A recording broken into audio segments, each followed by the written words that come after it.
Bagaimana selamat dari tsunami? Anda sedang duduk bersantai di pantai, bersama anak-anak bermain gundukan pasir. Melupakan rutinitas sejenak untuk healing. Berjemur di sinar matahari. Duduk di pasir dengan riak ombak, sambil menggerak-gerakkan kaki Anda yang pegal. Suara gelombang air laut memecah dan angin sepoi-sepoi membuat mata mengantuk dan ingin terpejam tidur. Tiba-tiba pantai menjadi kering. Air ditarik cepat pada kedalaman lautan. Apakah Anda melihat air seperti tersedot ke dalam laut? Apakah ada monster yang akan mengamuk? Jangan kelamaan berpikir, lebih baik Anda bertindak cepat. Dalam hitungan menit, Anda mungkin sudah tenggelam di bawah air. Inilah cara selamat dari gelombang tsunami.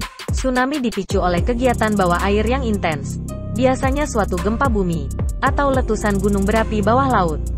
Kejadian ini menggeser jumlah volume air yang sangat besar, mendorongnya dari dasar laut ke permukaan.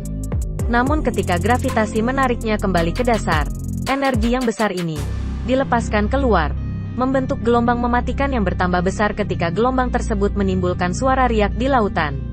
Gelombang tsunami dapat memiliki panjang 100 km atau 62 mil, dan kadang-kadang lebih tinggi dari 30 meter atau 100 kaki. Gelombang dapat merambat menjangkau seluruh laut, bergerak dengan kecepatan pesawat jet. Jadi dengan kecepatan dan kekuatan yang demikian, bagaimana seseorang memiliki kesempatan luput dari tsunami? Jangan takut. Bahkan pada tanda zona rawan bahaya tsunami, Anda masih dapat bertahan hidup. Jika kamu tahu apa yang harus kamu lakukan. 1. Ketahui tanda-tanda awal tsunami. Samudera Pasifik adalah pusat dari kegiatan tektonik yang berubah-ubah, di mana 75% dari erupsi gunung berapi dunia terjadi di Samudera Pasifik. Dan 90% gempa bumi dunia terjadi di Samudera Pasifik.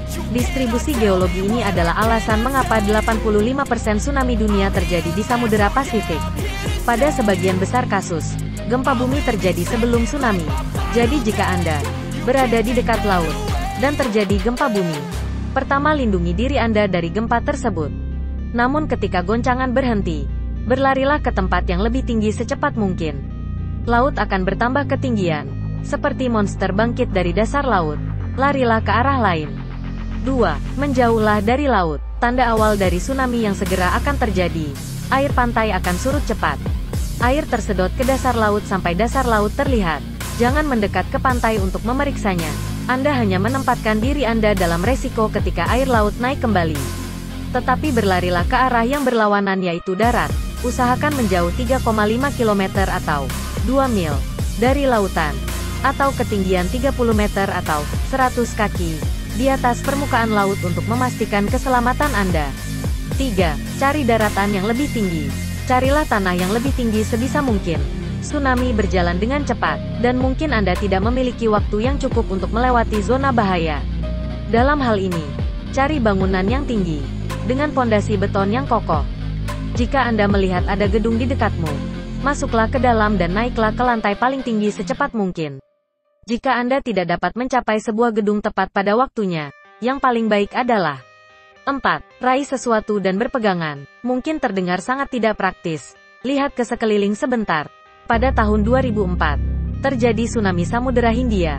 Seorang perempuan Indonesia akhirnya diselamatkan setelah berpegangan pada pohon kelapa selama 5 hari. Meskipun ini tidak ideal, jika Anda tidak dapat mencapai tempat yang lebih tinggi, tepat pada waktunya, Anda perlu mencari sesuatu untuk berpegangan. Ketika tsunami menyapu ke daratan, gelombang akan membawa bertenton puing bersamanya. Ini sangat berbahaya, karena tumpukan puing, yang berjalan dengan kecepatan tinggi, menjadi benturan yang fatal bagi seseorang yang terjebak di dalam arus air. Akan tetapi, banyak korban tsunami selamat dengan memanjat ke atas atap yang terlepas atau berpegangan erat pada mobil yang mengambang atau benda-benda besar lainnya. Tentu saja kalau Anda melakukan ini, usaha Anda belum selesai. 5. Belum selesai sampai selesai. Tsunami bukanlah satu gelombang, namun rangkaian gelombang, yang dikenal sebagai kereta gelombang tsunami. Gelombang datang boleh jadi, lamanya 5 menit sampai 1 jam. Waspada, bahwa gelombang pertama yang memukul tidak selalu yang paling kuat. Jadi bahkan ketika Anda berpikir sudah selesai, tetaplah di tempat di mana Anda merasa aman, sampai Anda mendengar pemberitahuan dari otoritas setempat. Tsunami memang menakutkan, dan ketika gelombang setinggi 30 meter atau 100 kaki meluncur ke arahmu pada kecepatan 800 km per jam atau 500 mil per jam. Barangkali Anda merasa tidak punya harapan. Namun percayalah akan sains. Percayalah akan riset empiris. Dan Anda akan melihat, selalu ada jalan keluar. Demikianlah 5 langkah untuk selamat dari gelombang tsunami. Semoga bermanfaat. Jangan lupa, tekan tombol like, subscribe dan bunyikan lonceng notifikasi untuk video-video bermanfaat berikutnya dari Siaben Survival.